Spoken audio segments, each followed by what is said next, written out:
Que a graça, a paz e o amor de Jesus esteja conosco e habite os nossos corações. Mais uma semana se passou. E mais uma vez ouvimos no decorrer de toda a semana as mais difíceis notícias a respeito da pandemia que se instalou ao redor do mundo. Por isso, mais uma vez quero trazer aos irmãos e irmãs uma palavra de esperança. E desta feita, o texto encontra-se no livro de Jó, no capítulo 1, os versos 13 a 22. Lembrando que eu estou usando a Bíblia na linguagem de hoje, por isso talvez a minha tradução seja um pouco diferente daquelas que os irmãos e irmãs estão usando.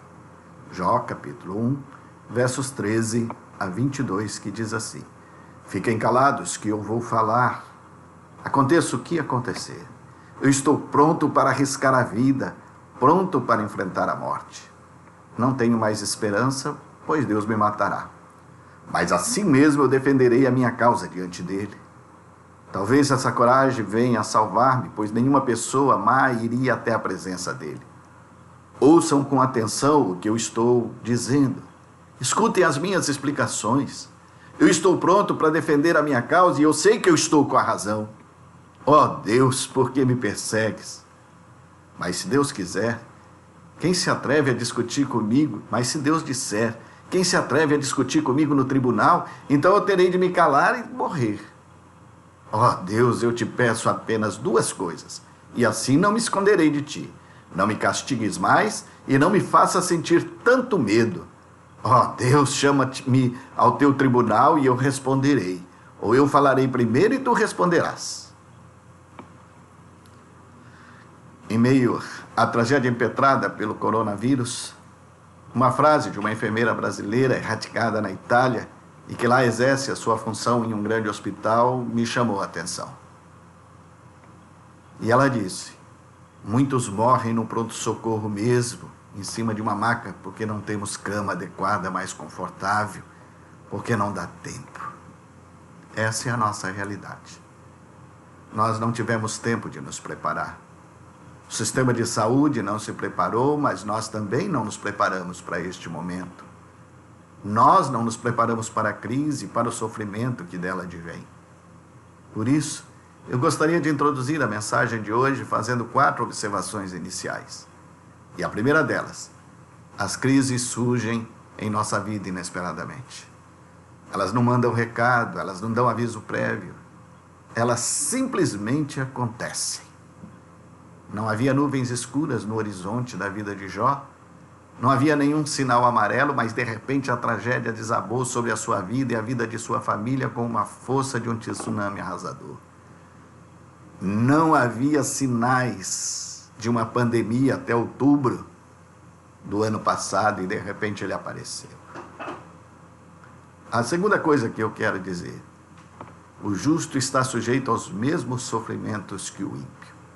A palavra de Deus nos diz que Jó era um homem justo, temente a Deus, que se desviava do mal, mas, no entanto, ele não foi poupado da aflição, ele não foi poupado da dor.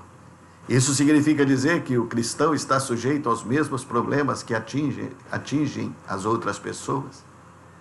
Isso quer dizer que a nossa fé não é garantia prévia de que não enfrentaremos intempéries, de que não provaremos tribulações em nossas vidas. A diferença entre o cristão, o crente e o ímpio não está nas circunstâncias que o cercam, mas está no fundamento sobre o qual cada um edifica a sua vida. O crente constrói sua vida sobre a rocha, o ímpio constrói sobre a areia. A tempestade fustiga a ambos. Uma permanece, a outra cai. O crente, da mesma forma que o não crente, está sujeito a imprevistos. O crente, da mesma forma que o não crente, está imprevisto a acidentes, a doenças e a dificuldades.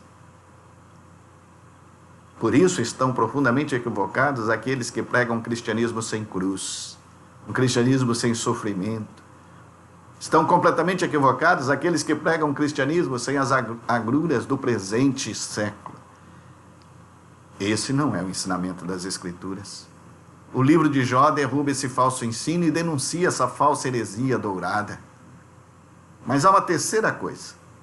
Na jornada da vida nós encontramos muitas situações difíceis de explicar, situações que fogem à razão. Deixe-me ilustrar com um acontecimento. Em 1948, um jovem judeu de 14 anos, chamado Eliel Wiesel, que veio a ser mais tarde o Prêmio Nobel da Literatura, foi levado juntamente com a sua mãe e sua irmã pela Gestapo, a impiedosa polícia nazista. Esse jovem, juntamente com a sua mãe e sua irmã, foi jogado num vagão de gado com mais de 80 pessoas. Eles viajaram assim por 3 dias até chegarem ao campo de concentração muito conhecido em Auschwitz. Ali, homens e mulheres foram separados. Ele nunca mais viu ou soube de sua irmã e de sua mãe. E é ele mesmo que escreve e registra o seguinte: eu jamais me esquecerei daquela primeira noite no campo que transformou a minha vida em uma longa noite. 7 vezes amaldiçoada e 7 vezes selada. Eu nunca mais esquecerei a fumaça do crematório. Eu nunca mais esquecerei daquelas chamas que consumiram para sempre a minha fé. Eu nunca esquecerei aqueles momentos que assassinaram o meu Deus e que assassinaram a minha alma, que transformaram em pó os meus sonhos. Alguns falavam de Deus e de seus misteriosos caminhos. Eu, porém, deixara de orar. Entendi Jó como nunca. Eu não negava a existência de Deus, mas eu duvidava da sua absoluta justiça. Uma quarta e última observação inicial. Geralmente os problemas que nos afligem não chegam sozinhos. As nuvens escuras que foram se formando sobre a vida de Jó se precipitaram como um verdadeiro dilúvio. Os problemas o arrastaram e passaram sobre ele como uma torrente.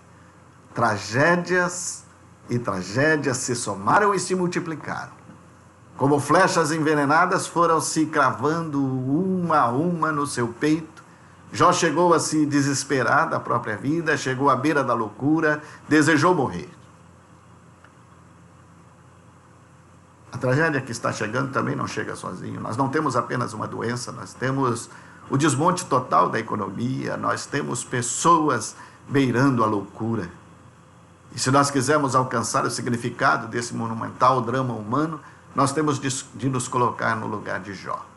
Precisamos ter a coragem de calçar as sandálias de Jó. Eu não sei o número que Jó calçava, mas eu tenho certeza de que as suas sandálias, em certa medida, servem para todos nós. Toda a tragédia da história de Jó se manifesta na forma de perdas. E a primeira coisa que Jó perdeu foi os seus bens. Nós somos apresentados a Jó nos 2 primeiros capítulos do livro. Ele era o íntegro juiz de Uz, conselheiro de todos. Manifestava-se como o pai dos pobres, como protetor das viúvas, como defensor dos fracos. Talvez nós pudéssemos até dizer que Jó era o maior e melhor homem da face da terra, segundo a avaliação do próprio céu. Possuía uma grande fortuna. O texto nos diz, não importando muito se é no sentido real ou figurativo, que ele era o homem mais rico do mundo, que ele tinha a maior propriedade do Oriente, que o maior rebanho pertencia a ele, que tudo o que ele tocava, como se fora Midas, se transformava em dinheiro. Mas, de repente, grupos de vândalos, sabeus e caldeus atacaram seu rebanho, mataram os seus servos. Ao mesmo tempo, um fogo caiu do céu e matou todo o restante do rebanho que ainda lhe sobrara. De um momento para outro, Jó perdeu tudo o que tinha e ficou financeiramente arruinado. Tudo quanto construíra e conseguira ao longo da vida foi perdida como num passe de mágica. Guardadas as devidas proporções, a crise financeira tem abalado muitas vidas, lares, famílias. Casamentos se desestruturam por causa do dinheiro. E é isso que nós estamos vendo que haverá de acontecer como resultado dessa grande crise que nós estamos passando. Mas, de qualquer maneira, o dinheiro muitas vezes tem sido problema porque, quando está sobrando, as pessoas brigam por ganância. E quando está faltando, as pessoas brigam por desespero. Na verdade,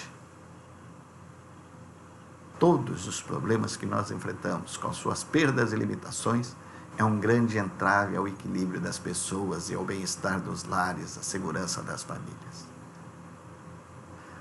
A segunda coisa que Jó perdeu foi os filhos.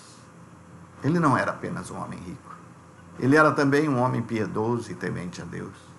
E uma de suas grandes preocupações era com o bem-estar dos próprios filhos e da família. A maior riqueza que ele possuía não eram os bens, não era o rebanho, eram os filhos. Os filhos eram o seu maior tesouro. O texto bíblico deixa claro que ele exercia o sacrossanto ministério da paternidade com muito zelo. Ele ensinou seus filhos a serem amigos, ele ensinou seus filhos a viverem em comunhão. Eram 7 irmãos e 3 irmãs que viviam em plena harmonia, era um lar estruturado. Jó tinha tempo para os filhos e vivia na presença de Deus, intercedendo por eles, segundo a palavra de Deus. Orava por eles e oferecia sacrifício a Deus em favor dos seus filhos. Muitas pessoas trabalham com grande determinação para alcançar o sucesso financeiro, mas não lutam com a mesma garra pela família, pelos filhos. Ganham dinheiro, mas perdem a família. Escalam o monte do sucesso, mas esquecem ou abandonam os filhos no vale do fracasso. Nenhum sucesso compensa o fracasso da família ou compensa a perda dos filhos. Jó perdeu os filhos num dia de festa e celebração. E a notícia terrível chegou de forma inesperada. Seus 10 filhos haviam sido mortos, soterrados, vítimas de um terremoto. Esse golpe rasgou seu coração. E por isso ele raspou a cabeça para mostrar que a sua glória havia se apagado. Ele caiu no chão em prantos. Enfim, era a dor do luto. Para ele parecia não haver mais futuro. Quantos pais que hoje choram em silêncio a perda dos seus filhos? Filhos que talvez nem morreram fisicamente, mas estão mortos moral e espiritualmente. Jó perdeu o dinheiro, os bens que tinha, Jó perdeu os filhos, mas Jó perdeu também a saúde. A narrativa bíblica nos diz que ele foi ferido por enfermidade da cabeça aos pés. Seu corpo ficou todo chagado. Era uma ferida só. A sua aparência desfigurou-se, ele ficou irreconhecível. Não havia médico que revertesse a doença, não havia remédio que aliviasse a dor. Não podia ficar em casa, foi abandonado no escoadouro de lixo da cidade. Na verdade, para fazer uma descrição bem clara, ele era um trapo humano. Era um farrapo de gente. A sua carne apodrecia, os seus olhos saltavam da órbita, vermelhos de tanto chorar. A sua miséria e a sua dor eram tantas que ele desejou morrer. E ele chega a perguntar: por que eu não morri no ventre da minha mãe? No auge do desespero, ele deixou que Deus lhe tivesse tirado a vida antes que tivesse nascido. Por que me tiraste da mãe? Ah, se eu morresse antes que os olhos me vissem, antes que os olhos de nenhuma pessoa me vissem. Preferia ter morrido a nascer. Por que não inspirei a nascer? Por que regaço que me acolheste, me acolhesse e peitos para que eu mamasse? Chegou a desejar a morte ardentemente, mas a morte também fugiu dele. Por que se concede luz ao miserável e vida aos amargurados de ânimo que esperam a morte e ela não vem? Sua dor era maior do que a própria morte. O sofrimento de Jó não é ficção no sentido da vida humana. Pode até ser como narrativa bíblica, mas essa experiência dolorosa tem se repetido na vida de muitos ao longo da história. Quem sabe você mesmo esteja bebendo desse cálice amargo nesse momento. É o drama do diagnóstico sombrio, é o temor da cirurgia grave, é a ansiedade por saber que a medicina já desistiu do seu caso. São noites mal dormidas, madrugadas insones, pensando no que poderá acontecer em meio a todo esse terremoto que está ocorrendo à nossa volta. Enfim, o chão parece fugir debaixo dos nossos pés. Há um buraco no peito, há um vazio na alma, há um rastro de dor na estrada da sua vida. Que perda terrível é esta! Quando a doença bate à nossa porta, entra sem pedir licença, invade a nossa vida, pisa as nossas emoções, esvazia os nossos sonhos. Jó perdeu tudo isso, mas também perdeu a esposa. A mulher de Jó não suportou a pressão. Ela cerrou os punhos em sinal de inconformismo e se revoltou contra Deus. Ela desistiu de Deus. Ela se decepcionou com Deus de tal forma que ela se afastou de Deus e quis arrastar consigo seu marido para as profundezas do abismo da incredulidade. Ela estava acostumada com o sucesso e por isso não conseguiu superar a crise e conviver com o sofrimento. Ela estava acostumada a receber bênçãos e não suportou o momento da dificuldade, da dor e da adversidade. E daí o seu desafio ao marido: Ainda conservas a tua integridade? Amaldiçoa este teu Deus e morre. Ao que Jó respondeu: falas como qualquer louco.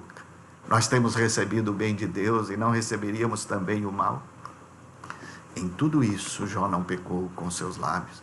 Aquela que deveria ser a sua companheira se transformou em seu algoz. Jó perdeu ainda mais, perdeu os seus amigos. Elifaz, Bildade, Sofá são amigos de Jó e vêm de longe para visitá-lo. Eles são solidários, são sensíveis, choram ao ver o drama do amigo, demonstram profunda compaixão, sentam-se ao lado de Jó por 7 dias e 7 noites sem dizer uma única palavra por causa da dor que Jó estava sentindo, e eles perceberem o tamanho dessa dor, mas tinham o desejo de consolá-lo. E por isso, embora tivessem um coração compassivo, eles tinham uma teologia errada. Eles disseram a Jó que ele estava sofrendo por causa do pecado. Para aqueles amigos, Deus estava castigando Jó porque ele era um pecador. Para eles, todo sofrimento é um castigo de Deus. Eles defendiam a tese de que uma pessoa boa, de que uma pessoa santa, de que uma pessoa piedosa e fiel a Deus não pode sofrer. No íntimo de seus corações e na teologia que defendiam, o sofrimento é o salário dos maus, o sofrimento é o salário dos pecadores. Na teologia deles, o homem santo, a pessoa santa, não pode ser pobre, não pode ficar doente, não pode ter problemas na família. Além disso, eles tramaram contra a honestidade de Jó, pisaram em sua reputação, tripudiaram sobre os seus sentimentos. Não é que quisessem, mas a cabeça e a teologia que eles tinham fez com que eles agissem dessa maneira. E isso tudo, apesar de Deus afirmar que Jó era o homem mais piedoso da face da terra. É o caso de repetir com o padre Vieira, num de seus mais famosos sermões sobre amizade: há certos amigos que não são os amigos certos. Os amigos de Jó são desses amigos que não são os amigos certos. Os amigos de Jó são nossos contemporâneos. Estão espalhados por aí, alguns deles bem pertinho de nós. Os amigos de Jó, por mais compassivos que fossem, não foram capazes de alcançar a profundidade da dor e do sofrimento de Jó. Jó aprendeu que é no sofrimento que descobrimos de maneira mais profunda a maravilhosa graça do nosso Deus.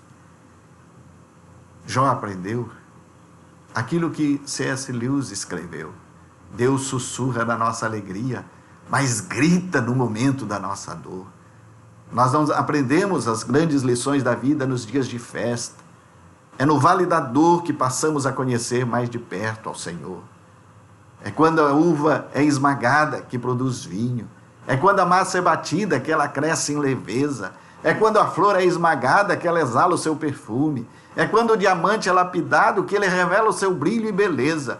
Portanto, o sofrimento é o caminho por onde nós somos trabalhados pela graça. E Jó havia aprendido isso, e os seus amigos não. Por isso, Jó tem um grito de dor. E essa é a primeira grande reação de Jó diante de tanta calamidade. Um grito de dor. Naquele tovelinho de dor, Jó não apenas gemeu, mas ele escancarou a sua alma para gritar com toda a força da sua vida. Ele não ficou em silêncio, ele não ficou calado, ele não se recolheu num gesto de autocomiseração. Ele espremeu a sua ferida existencial. Ele abriu as câmaras do horror do seu coração. Ele não se conformou, ele não se entregou, ele não se escondeu, ele não fugiu, ele não aceitou passivamente toda aquela tragédia. Não, ele não bebeu, ele não engoliu o vinagre da dor. Numa expressão bem nossa, Jó desabafou com Deus. Muitas vezes, quando vêm em suas vidas em frangalhos, encurraladas pela dor e pelo sofrimento, muitos de nós nos escondemos como Elias na caverna da autopiedade. Muitos ficam intoxicados pela revolta, engolem o veneno das suas tristezas. Deus não nos culpa e nem nos proíbe de falar sobre a dor que estamos sentindo. Ao contrário, Ele nos encoraja a desabafar, pois o desabafo é o primeiro passo para a cura. Nós precisamos destampar o coração em tempos de aflição. A depressão vem exatamente quando nós sufocamos no peito a dor. Quando nós deixamos instalar na garganta o gemido que deixa de extravasar de nossa alma. Muitos pensam que a paciência de Jó é igual passividade e silêncio. Não, Jó não calou os seus lábios. Jó não fechou a sua boca. Jó falou, clamou. E muito mais do que isso, Jó gritou. E esse grito veio na forma de interrogação desconcertante e impertinente. Por quê? Por que eu estou sofrendo? Por que eu perdi os meus bens? Por que os meus filhos morreram? Por que estou mortalmente enfermo? Por que minha mulher me abandonou? Por que os meus amigos não me entendem? Por que não há resposta para minhas orações? Pergunta Jó. Por que a minha dor não cessa? Por que eu não morro de uma vez? E por 16 vezes, como se fossem flechas, Jó atira os seus porquês em direção a Deus. Mas contrastando com o grito de Jó, e tão gritante quanto o grito de Jó, é o silêncio de Deus. Há momentos em que o silêncio de Deus fala mais alto que o nosso sofrimento. Talvez nós estejamos vivendo esse momento exatamente agora. Talvez muitos de nós estejamos gritando e Deus permaneça em silêncio. E talvez seja esse o momento em que o silêncio de Deus esteja falando mais alto que o nosso sofrimento.